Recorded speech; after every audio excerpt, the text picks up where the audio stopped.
Halo semuanya, semangat pagi. Kami dari kelompok 9 Ilmu Reproduksi Ternak kelas A akan memberikan penjelasan singkat mengenai organ reproduksi ternak ruminansia dan unggas. Tak kenal maka tak sayang. Untuk itu, perkenalkan anggota kelompok kami di antaranya.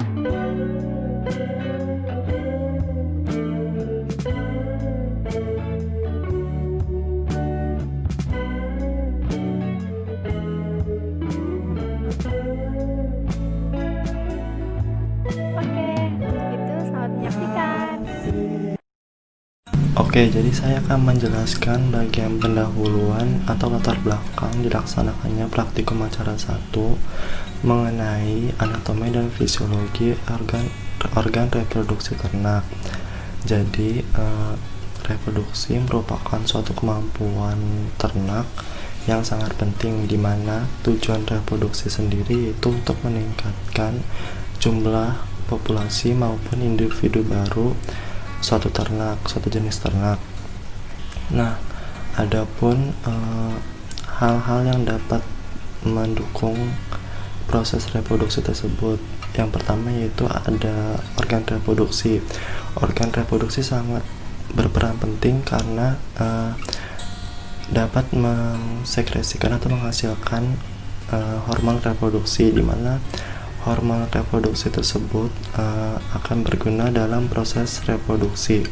Nah, hormon reproduksi tersebut terbagi menjadi dua, yang dihasilkan oleh organ reproduksi. Ada yang namanya kelenjar endokrin, disebut demikian karena hormon yang dihasilkan akan diedarkan ke seluruh tubuh melalui darah dan tanpa saluran khusus. Sedangkan yang kedua yaitu ada kelenjar eksokrin. Kelenjar eksokrin yaitu dengan menghasilkan hormon, kemudian diedarkan ke seluruh tubuh dengan melalui saluran khusus. Oke, selanjutnya saya akan membacakan atau menjelaskan tujuan praktikum acara 1 ini.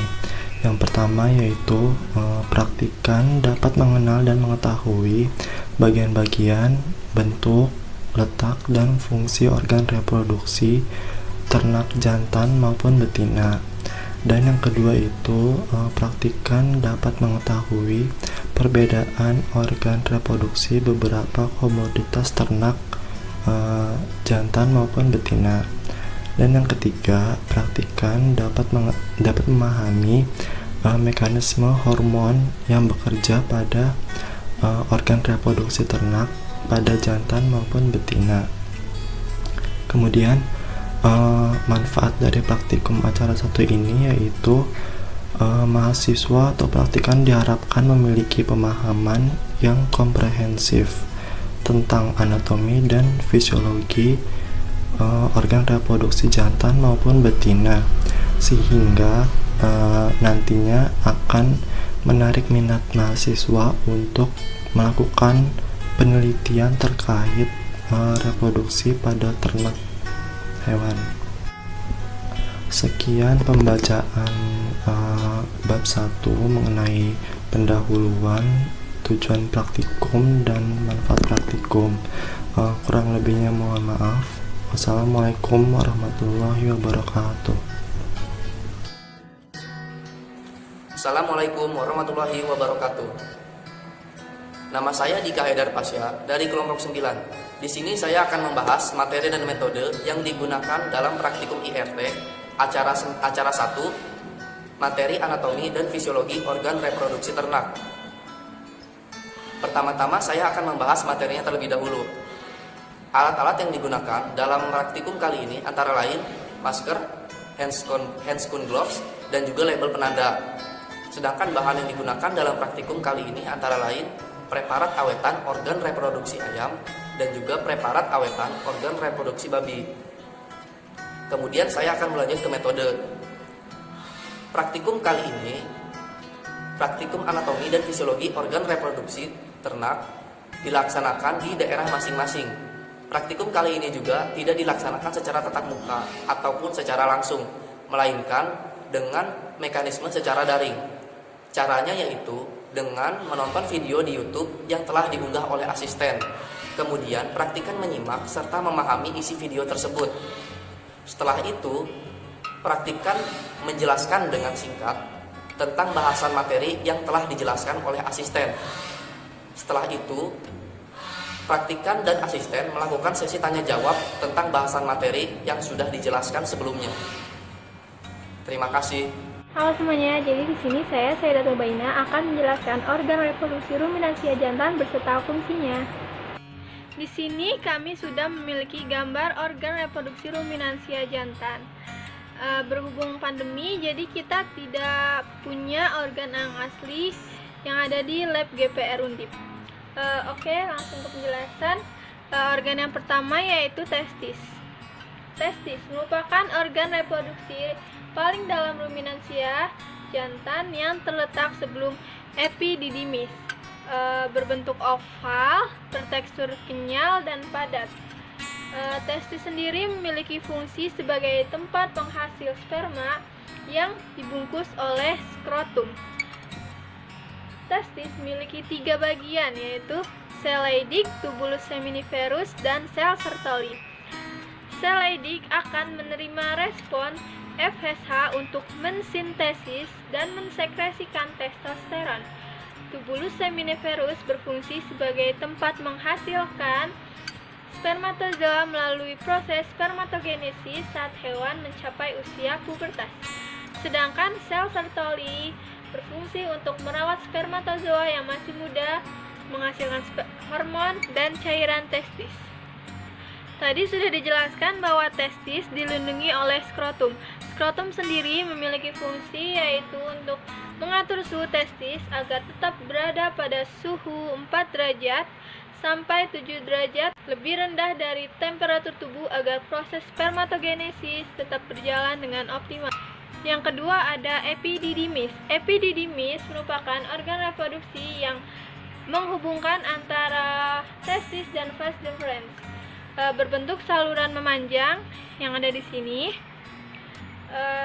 bertaut dengan testis. Memiliki 3 bagian yaitu ciput, korpus, dan kauda. Memiliki 5 fungsi diantaranya sebagai maturasi atau pematangan sperma, penyimpanan sementara. Yang ketiga, peningkatan konsentrasi melalui absorpsi air dari caput hingga korpus. Yang keempat, transportasi dari testis menuju vas deferens. Dan yang kelima yaitu untuk reabsorpsi sperma ketika sperma telah mati. Yang ketiga yaitu ada vas deferens. Vas deferens merupakan organ reproduksi jantan yang berbentuk saluran memanjang yang terentang dari ductus epididymis hingga uretra. Vas deferens berdinding tebal, mengandung serabut urat dan berdiameter 2 mm. Vas deferens sendiri memiliki fungsi yaitu sebagai tempat pengangkutan sperma dari epididymis menuju uretra dengan dibantu gerakan peristaltik oleh otot. Berikutnya ada organ aksesoris ruminansia jantan yaitu vesicula seminalis, kelenjar prostat, dan kelenjar Cooper. Vesicula seminalis. Vesicula seminalis merupakan organ yang terletak sejajar dengan vas deferens. Berbentuk lobus-lobus, berfungsi untuk menghasilkan plasma bagi sperma untuk menjadi semen. Yang kedua, memberikan nutrisi bagi semen sebelum ejakulasi dan memberi warna putih kekuningan. Berikutnya yaitu ada kelenjar prostat. Kelenjar prostat akan menghasilkan sekret yang akan memberikan aroma khas bagi cairan semen. Kemudian ada kelenjar Cooper. Kelenjar Cooper merupakan organ yang berjumlah sepasang, kemudian terletak di tikungan tempat uretra membelok ke bawah, berguna pada saat sebelum kopulasi dan bersifat apokrin yang berfungsi untuk membersihkan saluran uretra dan sisa-sisa urin dan kotoran. Berikutnya di sini ada uretra. Uretra merupakan saluran yang tergantung dari tempat bermuaranya ampula sampai ke ujung penis. Memiliki fungsi sebagai saluran untuk keluarnya urin dan semen. Berikutnya ada penis. Penis merupakan organ reproduksi ruminansia jantan yang paling luar, berbentuk bulat dan panjang, memiliki tekstur agak kaku dan kenyal. Penis sendiri berfungsi untuk pendeposisian semen ke dalam saluran reproduksi betina serta untuk keluarnya urin. Penis sendiri terdapat sigmoid flexure yang merupakan lengkungan pada penis yang menyerupai huruf S, dapat dipanjangkan ketika terjadi ereksi dan dapat ditarik kembali ke dalam tubuh. Selain itu, penis juga dilengkapi dengan reaktor penis muscle yang merupakan otot untuk mengendor ketika ereksi dan mengkerut ketika non-reaktif.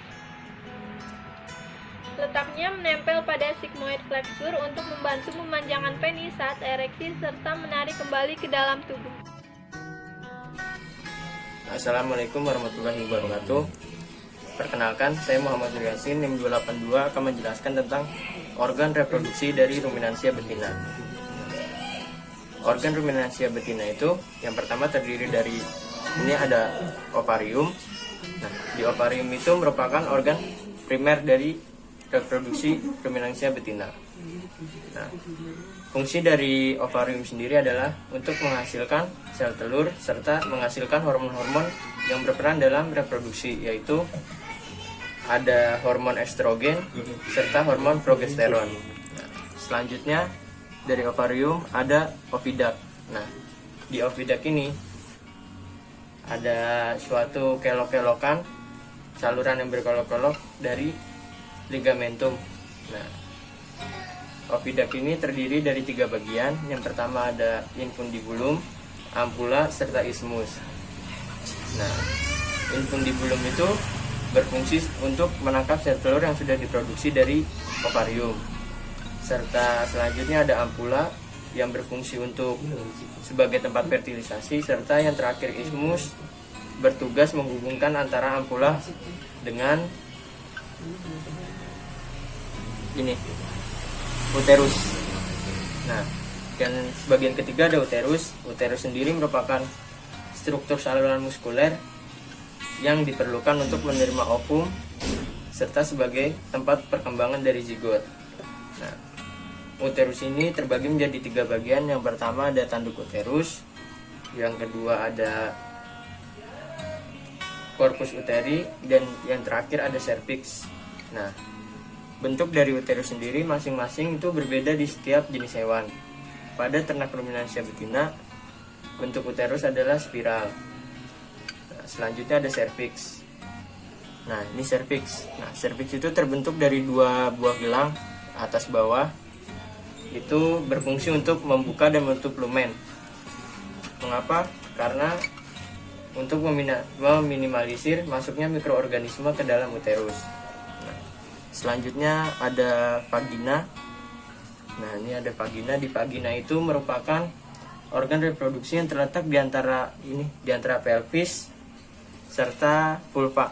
Nah, fungsi dari vagina sendiri itu sebagai jalan lahir, sarana hubungan seksual dari ternak itu sendiri, serta sebagai di mana semen akan dideposisikan. Nah, yang terakhir sendiri ada vulva. Vulva itu dapat dilihat secara kasat mata. Nah, vulva itu merupakan bagian dari reproduksi ternak ruminansia betina yang terdiri dari 2 bagian. Yang pertama ada labia minora dan ada labia majora. Nah, vulva bisa disebut sebagai tanda dari ternak sudah mencapai masa birahi. Jika ternak mencapai masa birahi, vulva akan tampak warna merah, membengkak, serta saat dipegang akan terasa hangat. Sekian penjelasan dari saya, terima kasih. Oke, sebelum saya mulai menjelaskan bagian-bagian lebih lanjut, perkenalkan, nama saya Adam Satria Pratama Nasution. Di sini saya akan menjelaskan bagian-bagian organ reproduksi unggas jantan. Oke, yang pertama, jadi organ reproduksi unggas jantan itu ada 4. Yang pertama yaitu testis, yang kedua epididymis, yang ketiga vas deferens, dan yang terakhir organ kopulasi. Oke, kita langsung yang ke pertama aja ya. Testis. Testis itu jadi yang ini nih, yang bentuknya seperti kacang merah itu, dia ada sepasang kanan kiri. Testis merupakan organ reproduksi primer pada ternak unggas jantan yang terletak pada daerah prepubis yang dibungkus oleh kantong skrotum dan digantung oleh funiculus spermaticus. Umumnya testis pada unggas berbentuk oval serta bertekstur kenyal dan padat. Testis memiliki 3 komponen, yaitu Seileidik, tubulus seminiferus, dan sel Sertoli. Testis sendiri memiliki fungsi sebagai penghasil sel sperma dan hormon testosteron. Bagian luar testis yang berfungsi sebagai pembungkus dan pelindung disebut skrotum. Skrotum juga berfungsi untuk mengatur suhu testis agar tetap stabil, yaitu lebih rendah 4 derajat Celcius di bawah suhu tubuh. Oke, selanjutnya yang kedua itu epididymis. Jadi epididymis itu berada di antara kedua sepasang testis ini, dan dia sebenarnya berada di saluran ini menuju ductus deferens atau vas deferens. Epididymis merupakan saluran yang memanjang yang bertaut rapat dengan testis. Epididymis memiliki 3 bagian, yaitu ciput atau kepala, korpus atau badan, dan cauda atau ekor. Epididymis memiliki fungsi sebagai penampungan sperma sementara dan jalur transportasi sperma dari tubulus seminiferus menuju cauda, dan sebagai tempat pematangan sperma. Oke, sekarang lanjut ke organ nomor 3, yaitu vas deferens atau ductus deferens. Dia letaknya itu yang di saluran ini ya, setelah tadi epididymis dan sebelum menuju organ kopulasi yang berada di kloaka.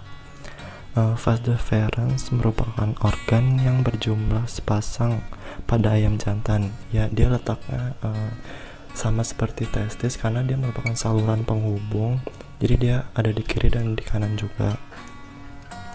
Pada ayam jantan muda kelihatan lurus, dan pada ayam jantan dewasa tampak berkelok-kelok. Letak ke arah kaudal, menyilang ureter dan bermuara pada kloaka. Jadi kloakanya di sini di bawah. Kloaka di sebelah lateral urodeum. Saluran deferens dibagi menjadi 2 bagian, yaitu bagian atas. Bagian atas itu yang ini. Bagian atas itu merupakan muara sperma dari testis, dan serta bagian bawah yang sebelah sini merupakan perpanjangan dari saluran epididymis ini yang disebut saluran deferens. Saluran deferens ini akhirnya bermuara di kloaka. Di kloaka pada daerah proctodeum yang berseberangan dengan urodium dan coprodeum. Di dalam saluran deferens, sperma mengalami pemasakan dan penyimpanan sebelum diejakulasikan. Oke, sekian penjelasan dari saya mengenai bagian organ reproduksi unggas jantan. Kurang lebihnya mohon maaf. Wassalamualaikum warahmatullahi wabarakatuh. Assalamualaikum warahmatullahi wabarakatuh. Nama saya Dika Haidar Pasya dari kelompok 9. Kali ini saya akan membahas tentang anatomi organ reproduksi pada unggas betina. Organ yang pertama ialah ovarium. Ovarium merupakan tempat dimulainya pembentukan telur dengan pembentukan kuning telur atau biasa disebut yolk. Di dalam ovarium ini pula, selain berfungsi sebagai tempat pembentukan telur, juga berfungsi sebagai tempat penghasil gamet, tempat sintesis hormon steroid seksual, dan sebagai penghasil folikel. Setelah dari ovarium, kemudian berlanjut ke dalam oviduk. Oviduk merupakan organ yang memiliki sistem vaskularisasi yang baik, dan dinding ototnya hampir selalu bergerak selama proses pembentukan telur. Oviduk pula terbagi atas 5 komponen yang fungsional, yang antara lain ialah infundibulum, magnum, isthmus, uterus, dan juga vagina. Bagian oviduk pertama ialah infundibulum. Infundibulum merupakan organ yang berbentuk seperti corong, yang fungsinya ialah untuk menampung kuning telur yang diovulasikan dari ovarium. Di dalam infundibulum ini pula, yolk disimpan berkisar antara 15 hingga 30 menit. Setelah itu berlanjut ke dalam magnum. Magnum merupakan organ yang berfungsi sebagai tempat sintesis dan sekresi albumen. Di dalam magnum, yolk dibungkus dengan albumen atau putih telur, berkisar antara 2 hingga 3 jam. Kemudian setelah itu berlanjut ke dalam isthmus. Isthmus merupakan oviduk yang pendek. Fungsinya ialah sebagai tempat untuk membentuk membran kerabang atau selaput telur. Di dalam isthmus terjadi pembentukan selaput telur, kurang lebih sekitar 1,25 jam. Fungsinya ialah untuk melindungi telur dari gangguan luar. Setelah dari isthmus kemudian berlanjut ke dalam uterus. Uterus merupakan bagian oviduk yang melebar dan berdinding kuat. Di dalam uterus disimpan selama 20 jam karena kuning telur dan putih telur diselimuti oleh kerabang telur. Setelah dari uterus kemudian masuk ke dalam vagina. Vagina sendiri merupakan bagian paling belakang dari oviduk. Vagina diakhiri dengan adanya bentukan kloaka di bagian akhir reproduksi. Telur melewati vagina dengan cepat, yaitu sekitar 3 menit. Kemudian akan dikeluarkan, dan 30 menit setelah dikeluarkan akan kembali terjadi ovulasi. Setelah dari vagina, kemudian berlanjut ke dalam kloaka. Kloaka merupakan organ di bagian akhir atau bagian terakhir pada alat reproduksi unggas betina, yang fungsinya ialah sebagai satu-satunya lubang untuk saluran pencernaan, urin, dan tempat dikeluarkannya telur dalam bentuk yang sempurna. Sekian, terima kasih.